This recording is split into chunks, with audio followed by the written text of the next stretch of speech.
As far as I'm concerned, anybody on planet Earth can achieve anything they want to do. It's a matter of dreaming big. It's a matter of setting goals. It's having the desire to pursue these things, and it's obvious that Nancy did that in diamonds in her day. It's quite fascinating because Nancy, with a mere primary school education till the age of 14, ended up training pilots during World War II in the United States. Extraordinary things for a young girl from this area. For a lady to achieve something like that when they left Ireland with nothing, it was just brilliant.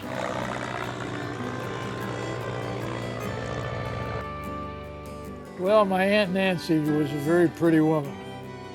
She was very ambitious. She could have been a movie star.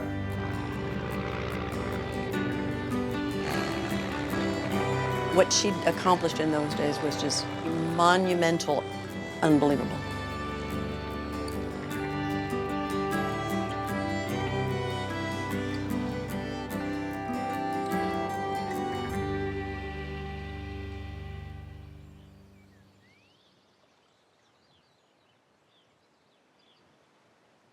Nancy Corrigan was born in this beautiful, beautiful part of the country in around about 1914, and people at that time were very, very poor.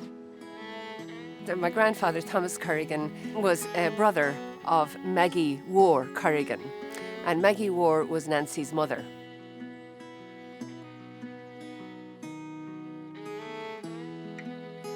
Maggie War was born in this house.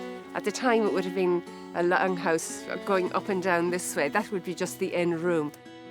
It would have been a thatched house. Like in those days, the houses didn't need insulation because the walls were very thick, and they'd have the animals in the houses as well. Maggie War married John Corrigan from over the village, and they built a house over there. It was a small house, so they'd all have shared beds. And their 4 daughters. There was Mary and Bridget and Nancy and Kathleen.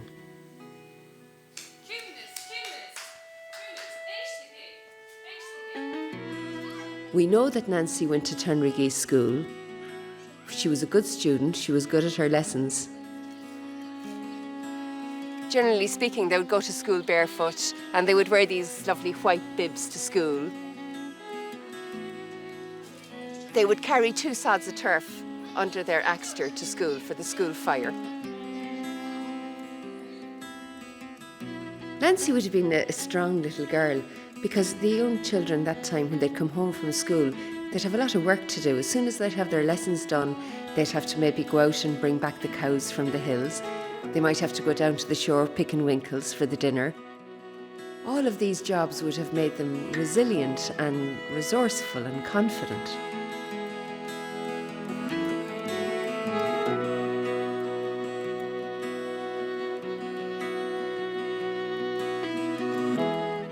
Well, the story goes that when Nancy was very small, she and her sister were out playing in Aviation, and a plane came across the horizon, and Nancy looked up at it and she said, "That's what I want to do when I'm big."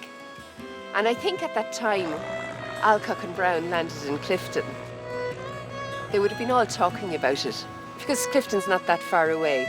So I think that's how Nancy got the idea of flying, and it never left her. I think as a young girl in America, especially when I was growing up, you were groomed with the idea that you could be anything that you want. I'm sure that that was not necessarily the case here years and years ago when Nancy was growing up. So the fact that she even dreamt those dreams and attempted some of the things that she did is astounding. There's women today that wouldn't be brave enough to do the things that Nancy has done.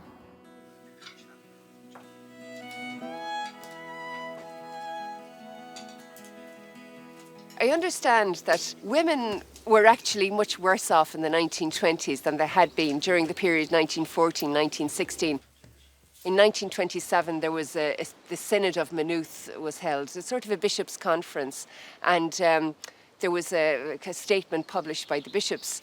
There would have been a sort of a suppression of female sexuality, and there would have been an emphasis on the woman staying at home They definitely didn't like the idea of fashion, and Nancy went on to be a model. So I couldn't imagine Nancy thriving if she had stayed at home. Nancy's father, John Corrigan, was employed on the railway, and that was a wonderful thing at the time. It was wonderful to be employed. The railway did bring a lot of employment to the area. There was efforts on the part of the British government at the time to extend railway lines to the west of Ireland, and same true of Donegal and Sligo and West Clare, Galway, Dingle. It was a general new transport vision that they had for outlying areas at the time. Nancy, the railway line would have passed just outside her door, or very near to her home. I would say it was a big thing for the family, because the landscape was one of very poor employment, if any. People had to immigrate, and if you got a job at home, you'd be very happy with it. So even the job may not be the most rewarding in the world financially, but it was a great bonus for anybody to have local employment.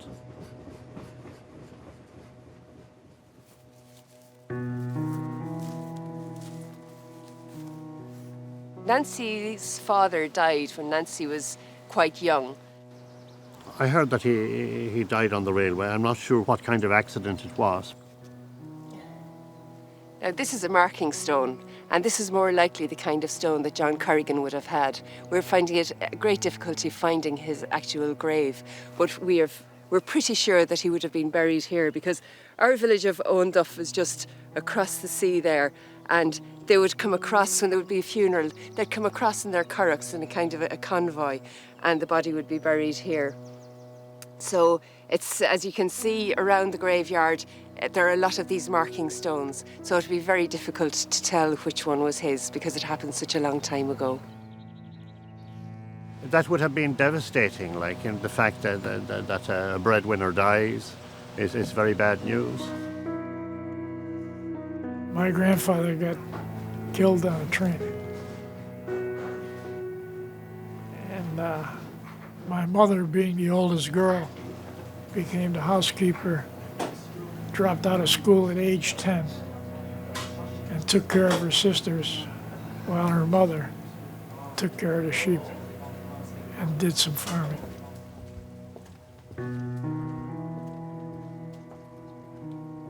Maggie Moore was left with 4 young girls to look after. All she had was a little bit of land, and she used to work the land. She was a great farmer, but it was been really, really difficult to raise them. So the choice that she had was really just to go to Scotland or to England or to America, but most of the people around that time went over to Scotland picking potatoes, and they didn't have a very good life. And they worked hard. They would have to be up at 5 or 6 in the morning out in the potato fields. Father O'Donnell wrote about it. He felt it was a use of almost slave labour, of child labour.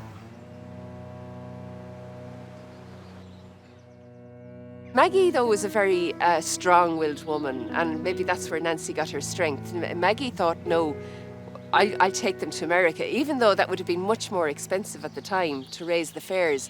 But she knew that with her Corrigan connections in Cleveland, Ohio, that the girls would have a much better chance. The connection between Achill Parish and Cleveland is very long-standing and very deep. It's a phenomenon of what is called chain migration, where one person migrates to a particular place and then finds success there and sends back to others in their same home place to come and join them. One of the first waves of Achill migration to Cleveland happened in the 1860s. Apparently, there were several successive years of bad growing conditions in Achill at that time, and Cleveland in the early 1860s was in one of its earlier waves of booming. There's just a very, very strong connection. Well, this postcard, it's a postcard depicting the SS Republic on which Nancy travelled with her mother and her other sister in 1929, and Nancy's handwriting is on the back. Sailing from Cove, Queenstown, County Cork, Ireland, August the 22nd, 1929. Landed in New Jersey the day before Labour Day. So I checked out the manifests, the ship's records for the SS Republic for that, and I found their three names, Maggie War and the two daughters, Nancy and Kathleen. And there's a mine of information here, like whose house they were living in and where they went to. And according to these records, the person who paid for their fare was Mary, who would have been the eldest daughter of Maggie, who was sent out in advance to raise the money for the fare for the other three. My grandmother was the oldest of the four girls. She was also the first one to leave Ireland and emigrate to the States. And then piece by piece brought over her sister Bridget, her sister Nancy was aiding in her sister Nancy, her sister Kelly, Kathleen, and her mother. I really think that the journey that Nancy took from a small village in Achill Parish on the west coast of Ireland to becoming a female aviator here in Cleveland and across the nation was an extraordinary journey and probably speaks to some innate pluck and spunkiness and ambition on her part. But she really, I would say, took advantage of the opportunities that she saw around her. John Corrigan, my brother, and I are all related to Nancy, so we're pooling our resources to find out more about this amazing woman. Imagine to leave that house, which would have been a thatched house, Yeah. and then gone off to America 3 years after leaving school, and then gone on to become a glamorous model in New York. Yeah, don't forget she was flying maybe only about 30 years after airplanes were actually invented, you know. Wow, wow, yeah. We've been on the moon for Wow. longer than that. Wow. And to think that a girl with a national school education could leave and actually be flying within 3 or 4 years of leaving Owen Duff. That's amazing. It's just amazing, really. She'd never get that chance if she stayed at home in No. Ireland. Wow, So there is a lot to be said for immigration. yeah.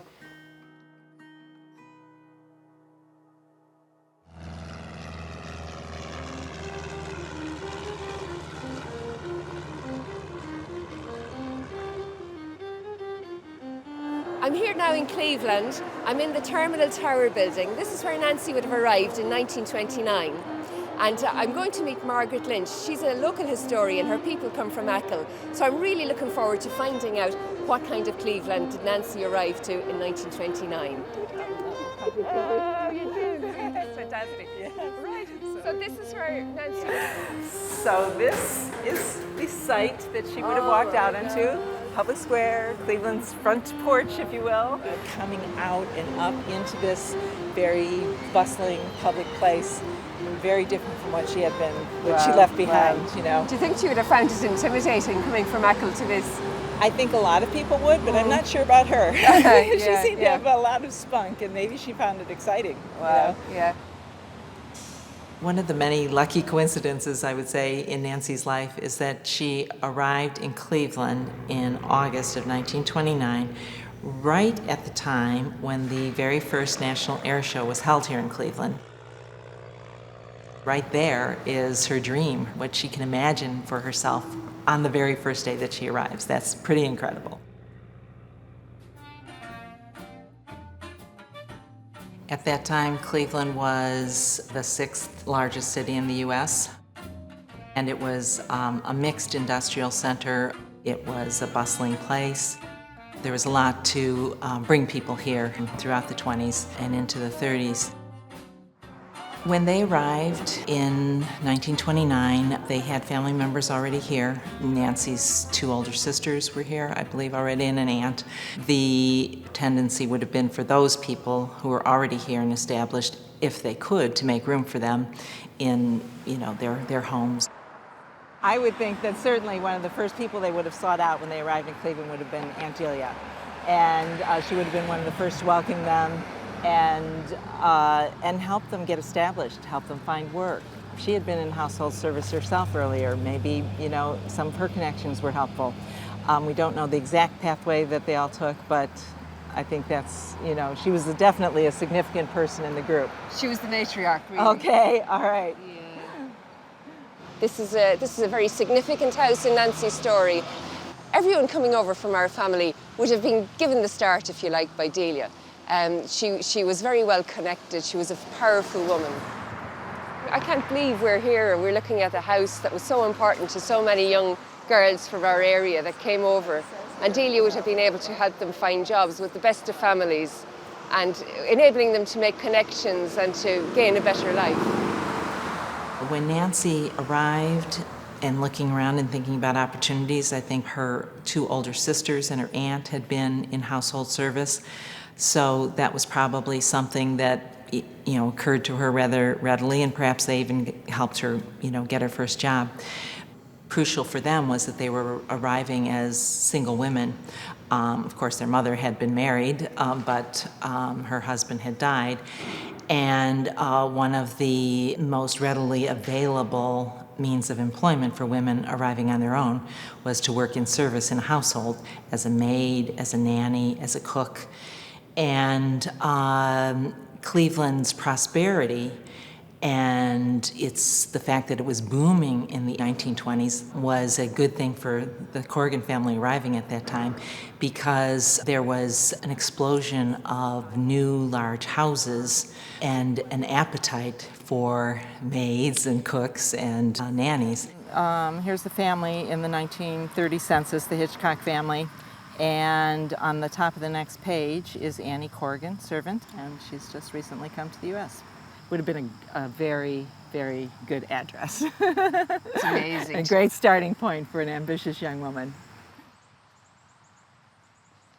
I think Nancy learned very fast how to behave and how to get on in society. She had a certain bit of class anyway, and I think girls who came from the west of Ireland, they were very, very charming and very well brought up, and in fact she could have had a lot to teach them. So from here we understand that she took some classes, trained how to become a children's nurse, which would have been a better job for her and she would have earned more money. Taking that course sort of distinguished her and gave her a skill that not every person in household service would have had. The nursemaid or nanny would have been of a sort of higher status in a household than a maid. The position of nursemaid or nanny brought you into more direct contact, more personal contact with the family you were working for, and might have given Nancy an opportunity to see more closely how these families lived, what their aspirations were, what their connections might be, and maybe how to use them. The couple that she worked for circa 1931-32 was a younger couple just starting with very young children. And I think this would have been, you know, like a starter house for them. They were well-to-do. Oh my God. Yeah, so this is Shaker Heights. So you can see the houses aren't quite as big. I mean, they're very lovely. Yeah. This would have been where Willard Sawyer lived in 1930, and we know for definite certain that she worked for them in 1932 when this article appeared about her in the Plain Dealer, and it gives nurse girl in the home of Willard G. Sawyer, 3329 Avalon. So I think that even though it's a less prestigious household, I think probably for her and her goals, it was probably convenient. And also the fact that now in Shaker Heights, she's closer to public transportation. She can make her way downtown and then make her way to the airport for her flight training. It's not such a grand house, but it was a step in the right direction for her, because here she worked as a nurse girl, which needed qualifications, and Nancy had gained her qualifications as a nurse girl in order to move upward to this house here. She would have had to take the courses, the hospital courses, probably while she was working, and that would have been extra effort and money. She wouldn't have been making that much, but she would have been channeling it into improving herself so that she could work her way into a higher position. So it's really, really lovely to see a place where we know for definite that Nancy worked. And this is the house from which she sneaked off on her afternoons off and took flying lessons. We walk up to the airlock. Again, just looking under the wings, checking integrity. We'll start with a cockpit safety check as we climb up the wing. The first thing we check is the mag switch in the off position to make sure the propeller's safe. Fuel selector should be off. Her employers didn't know, and her mother didn't know. She didn't tell anybody until the first they found out about it was when they saw this article in the Plain Dealer. What do you think they would have thought of her when they read the article in the Plain Dealer? I don't know. It's hard to say whether they would have appreciated her pluck and initiative or if they would have been aghast. I'd like to think that there was something encouraging about the atmosphere that she found herself in. We're really just checking for things that may have bumped it that are unusual. This one's almost perfect, so... I think Nancy is an inspiration to all young women to follow their dream. She had a dream. She wanted to be a pilot. She didn't want to be a nursemaid for the rest of her life. She wanted to fly. And in a way, she was the essence of the American dream. She arrived here with nothing and very quickly worked her way up. She had to have worked unbelievably hard to get every one of those, to get every hour of flight training in those days. It just had to be a passion that drove her to do that, really.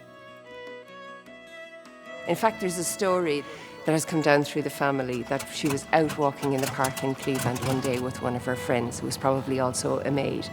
And Nancy says, "Oh, I'm not going to do this for the rest of my life." And the friend says, "Well, what are you going to do?" There was a plane flying overhead, and she says, "That's what I want to do."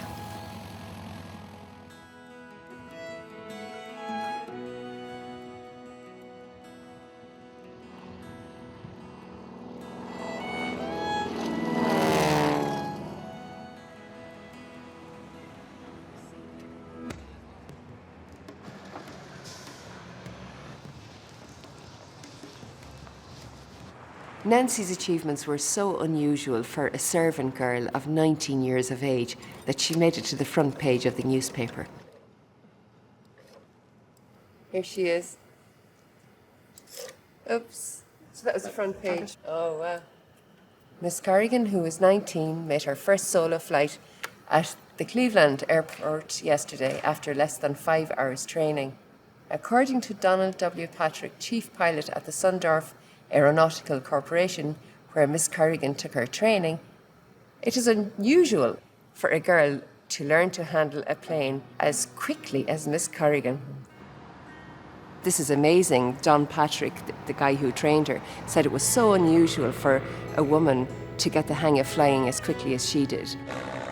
He just praised her competence and her abilities. I think that must have been really good for her confidence. And she'd also moved up the ladder from her first job to her second job. She'd now worked for like 2 up-and-coming, quite wealthy families. And perhaps she was just looking at the way they were living, and maybe some of them were involved in flying themselves. But either way, she didn't pay any attention to the class system or any ideas of staying in her place. She just went for the sky. For Nancy to be able to learn to fly in the time period and under the conditions in which she did would have taken a lot of fortitude. She had to have perseverance and patience to be able to amass the hours necessary to get her private pilot's license. Of course, she soloed at about 4.5 hours, which is unheard of today. When I was flying, it took me 9 hours. So Nancy was extraordinary in that she soloed at 4.5 hours. Soloing an aircraft literally means slipping the surly bonds of planet Earth for the first time alone, without a flight instructor in the airplane. And is it scary? Absolutely, it's scary. I always say in aviation, you better stay prayed up and paid up. And so I can just imagine what an exhilarating feeling it was for her, and probably frightening also. And to have achieved it in that amount of hours is just humongous. Well, in doing a bit of research at schools around the country at that time, it looks like just for your solo pilot's license, it was around $360, $65. And then to go on for your private pilot's license, it was nearly $700, which was a huge sum in those days.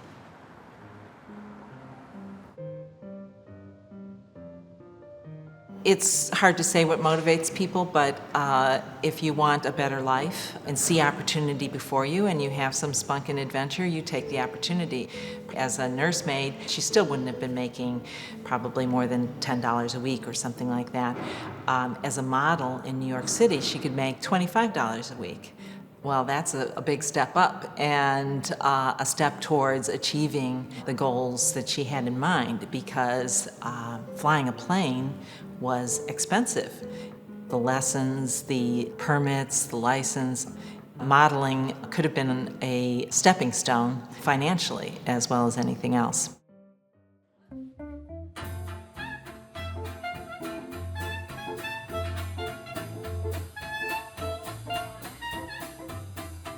You had to know how to do makeup, you had to know how to do wardrobe, you had to know how to walk, you had to be able to handle the glamour part.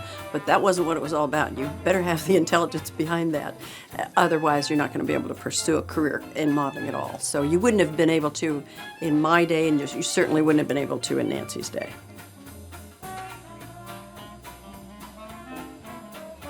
There would have been a lot of runway modeling in those days. And I always jokingly say one runway to the other. So she was obviously intermittent between runways in those days when she was flying and modeling also.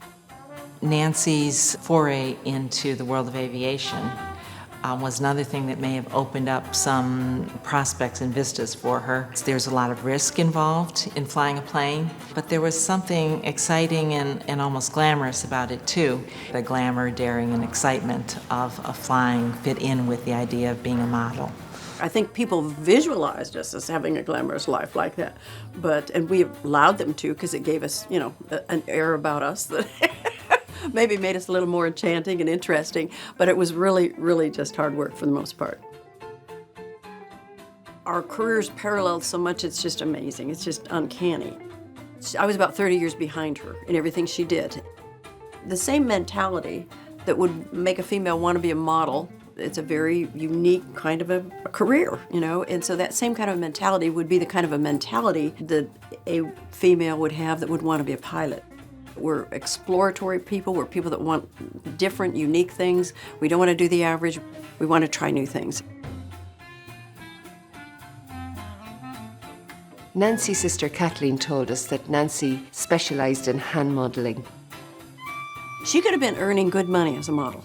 Hand modeling was paid very well because it was a really specialized thing. She was one of a select group of people if she was selected for hand modeling.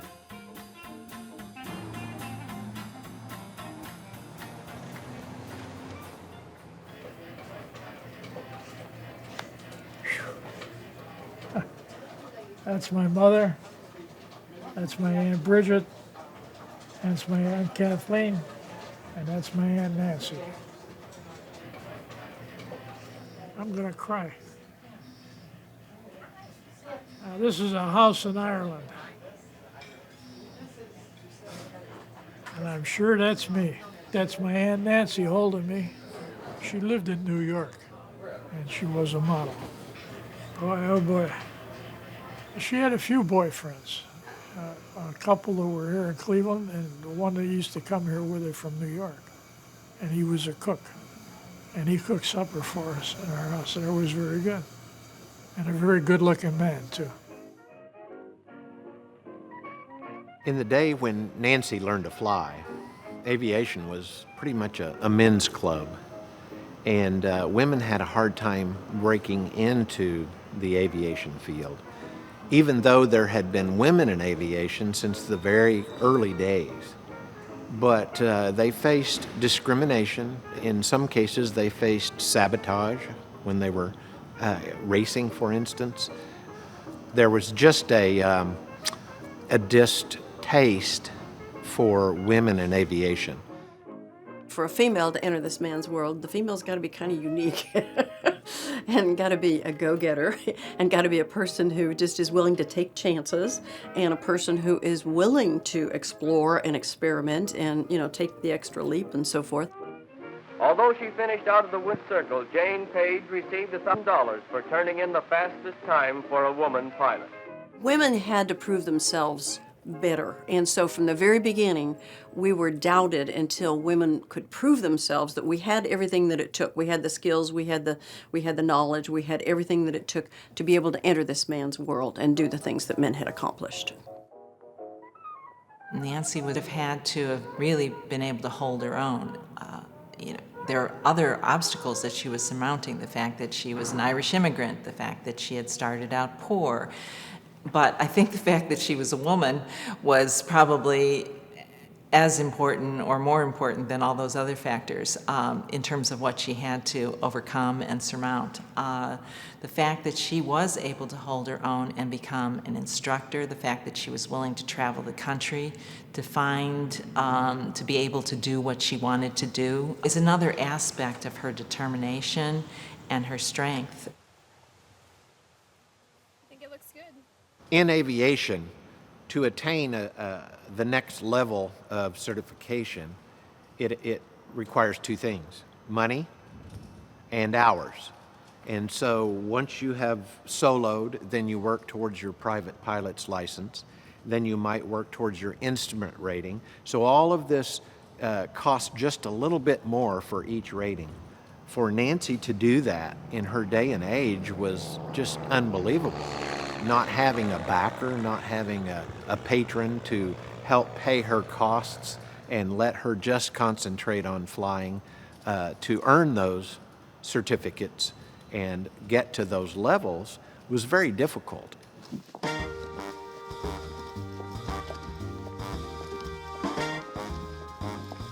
In 1939, war broke out, and by this time Nancy had about 8 years modelling behind her. She had her private pilot's licence. She wanted a new career, so she applied to join the WASPs. She really wanted to become a pilot in the war, and they turned her down. She was absolutely gutted, and the reason they turned her down was because she hadn't gotten round to getting her American passport. She still had a British passport because she was born under British rule in 1912 in Ireland. So she was very upset, but that didn't keep her down. She became a founder member of an organisation called the Women Flyers of America, who, like the WASPs, were set up to help the war effort. But they had more of an emphasis on training ordinary people how to fly. So maybe this was Nancy being sensitive to enabling people who weren't from wealthy backgrounds, like she hadn't been herself, to be able to fly a plane. The Women Flyers of America were involved with backing up the war effort by providing transport, by flying planes from A to B, by training air cadets how to fly and so on. She was in the New York chapter, so we have photographs of her from the New York Times in 1940. Lieutenant Commander John F. Smith at meeting of Women Flyers of America last night. He's shown with 4 members of the organisation. There is a place in the defence programme for women pilots who would be trained to undertake relief jobs to free men for active service. Her next move then, probably with the intention of getting around the system, was she moved to Tulsa in Oklahoma. Where did you go in those days if you wanted a career in aviation? Where did you go to train for a career in aviation? You came to Tulsa, Oklahoma. Tulsa is the mecca of flight training. I say for the United States, but it's really for the world. Nancy came to Tulsa back in the early 40s. She attended the Spartan School of Aeronautics, as it was called at that time, to work on her next step. I believe it was her commercial rating. She would have done training on different types of aircraft while she was here. And then, of course, once she attained her instructor's license, then she was the one training other pilots. During the war, Spartan had contracts with the federal government to train military pilots. She probably was training U.S. pilots at that time and possibly civilian pilots as well. So she was basically teaching pilots in World War II how to fly a plane. Each step that Nancy would take in a teaching position, for instance, when she left Spartan School of Aeronautics and went to Stevens College, it was most likely a step up for her because it was an all-woman school. there would not have been as much of the discrimination against women as you would have at a mostly men's school. Nancy was involved in establishing the aviation department in Stevens College in Missouri. Now, Stevens College is an elite college for women, and in those days, the women who would have attended would be from extremely wealthy backgrounds. And the whole purpose of the college really was to teach them cutting-edge skills, and aviation was considered to be the in thing. So Nancy, with a few other women, founded this department, and she taught there for 6 years. When Nancy was instructing at Stevens College as actually the head of the college, she would have had the organization of 2,300 women attendees that were in the flight program. For 600 of those to graduate and not fail a test for their graduation is pretty incredible. Many of us, myself included, have failed a particular test that would get you to the next level. But in Nancy's case, all of these women that were graduating from Stevens College, to be able to take that test and pass it the first time was amazing.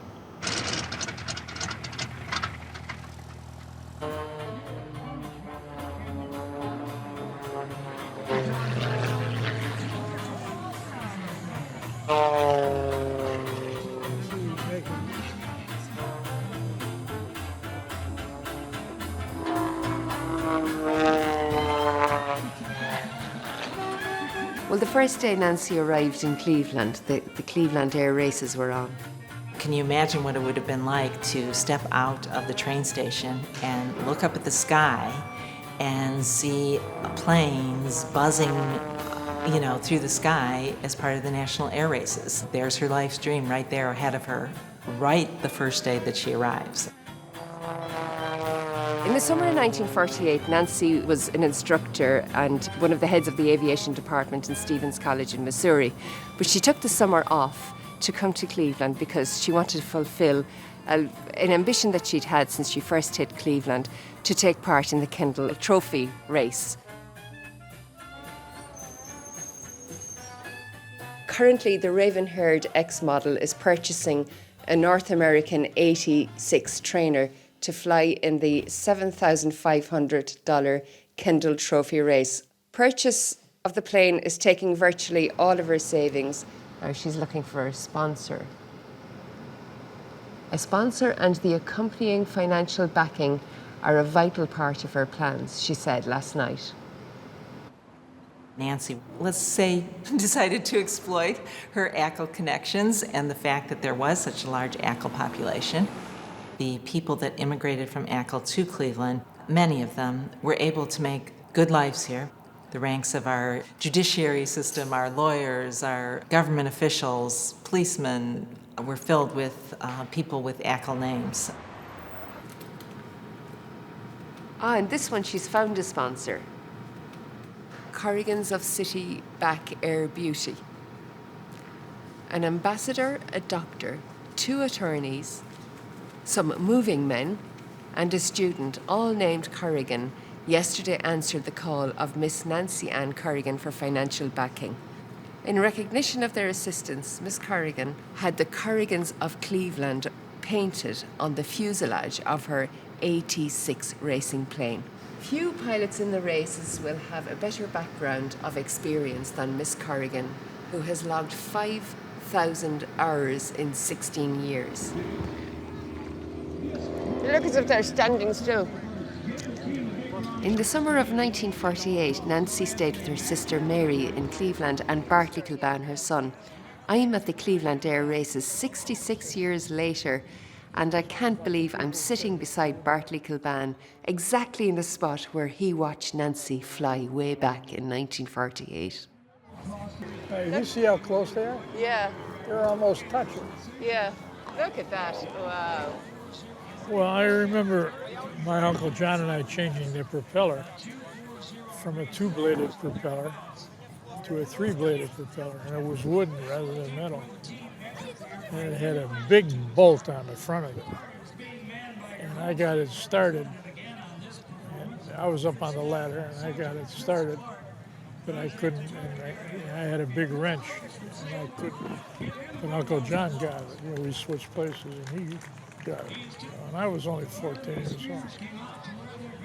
So what did that do to the plane? What was the purpose? To give it more speed, more bites into the air, three blades. Wow. The flag, the takeoff, and away they go. In aviation, there are different types of racing. There's endurance, there's distance, but Nancy was a pylon racer, so she was in it for speed and time. And pylon racing is very exacting and grueling. The tension is incredible. It's dangerous, it's intense, and extremely exciting. The girls get final instructions, a few last words about the rules, and into the plane, ready to go, the feminine pilot. We were in the stands. My Uncle John was there, and my Aunt Kathleen, she was there, and my mother. Who served as a wasp in the war. And today... Oh, everybody was excited about it. Certainly wish her luck. Nancy Corrigan, a former Powers model, who now teaches flying at Stevens College. Nancy was born in Ireland, and what a sweet colleen she is. They had pylons. They're like big upside-down cones on the ground. So it's a kind of a marker, yeah? And the planes flew around those. And the race was like a horse race. They went around the pylons. Oh, I see, okay. It's a test of a pilot's skills, aircraft management, and really bravery, because it is very dangerous. The flags go down, and they're off. It's 5 laps on the 15-mile course. Here's the first pylon. She was in the lead, and this woman was up above her. They were both coming towards a pylon. And the lady that was up above her came down like this. Okay. And was going to strike her. Really? And how Nancy knew that, I have no idea. There's no mirrors on a plane. And anyway, she went off this way, and this woman came down this way and took her place. We were all so excited about it. We were almost getting hit. We could have just as easily seen a crash of 2 airplanes, and there would have been 2 dead pilots. I think it was rather obvious to everybody that she would have won, but if it hadn't happened, I think she would have gone right into first place. Watch those girls, and Nancy Corrigan came in 5th. Don't lose your handbag. You'll need it for the prize money. That was good thinking on her part. She gave up the first place for safety to let everybody live after that race. So that was obviously wisdom on her part. We have to always know when to give up the win for safety when we're flying air races. Like when you were watching that happen, what were your feelings? In all those years, I still remember being excited about the race and watching my Aunt Nancy fly. I had never seen her fly before. Nancy could have died in those Kendal air races in 1948. Do you think any of her family would have tried to dissuade her or to persuade her not to fly again, like Maggie or? No. No. I don't think anybody would probably try to dissuade her from doing anything. She was a very independent person. And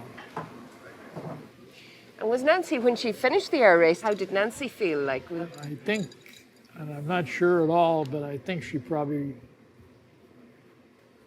left town.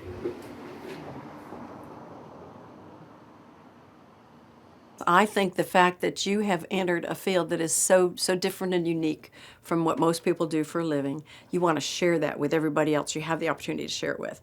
And so that's why, yes, you want to be a flight instructor so that you can share your exhilarating thrill of flying an airplane with other people. And then flight instructors just grow up to be examiners one day. That's what it amounts to. Built on the sturdy principles of the pioneers who settled the land, your university stands as a monument to progress, to education. And she was headhunted then by Kansas City University. They had an aviation department, and Nancy was the first woman head of the aviation department in Kansas. Language, literature, business and social studies, science and home economics. We couldn't have found a better person for the job, said Dr. Simpson. Miss Corrigan has an outstanding record for safety. She has single and multi-engine rating, commercial and instrument ratings, and is an accredited primary and advanced flight examiner. She never has had a student turned down by the Civil Aeronautics Administration. Nancy Corrigan taught me to fly at the University of Kansas in 1950. I was still flying at 85.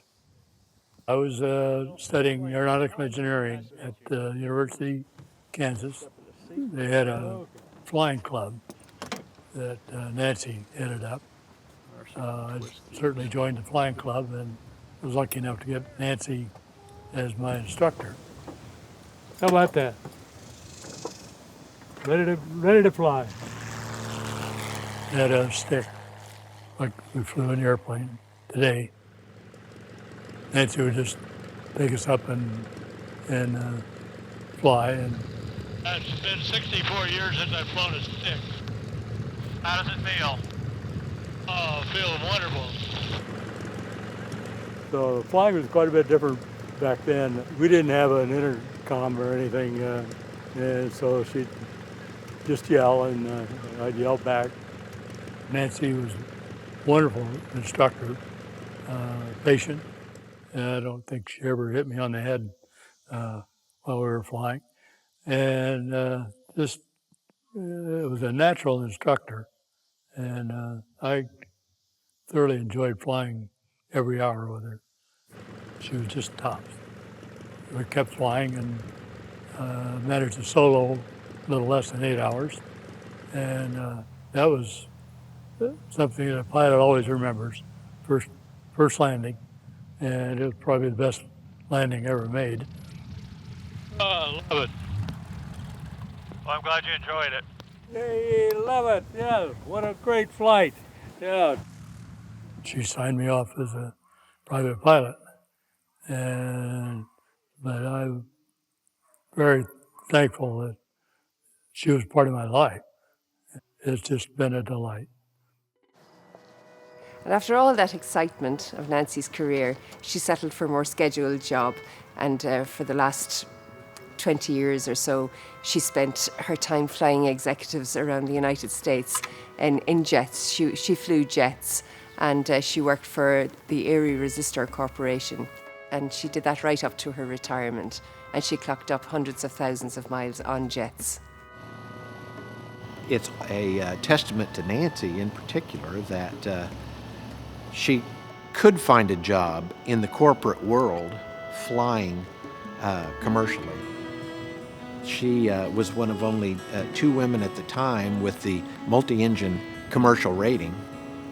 And for some company to trust a woman in that day and age to fly their corporate executives around the country, that took a lot of guts on their part. It was still a man's world, and she managed to break that ceiling. Nancy, in her lifetime, had 6,000 hours of flight time. That's a lot of time. That's a lot of flights. That's a lot of pre-flights. That's a lot of end of flights, chalking the buoys when you're done with the flight. So that's a lot of flights that she made in her lifetime. She went to Florida and she opened a small store, and I never got down to see her, but she died a natural death there and buried in Florida. I was about 30 years behind Nancy in all the things that I accomplished. And I just would like to say thank you to her, kudos to her for all the things she accomplished so that I could even begin to think about getting into this world and doing the things that I've accomplished. I couldn't have possibly done it without a pioneer like her.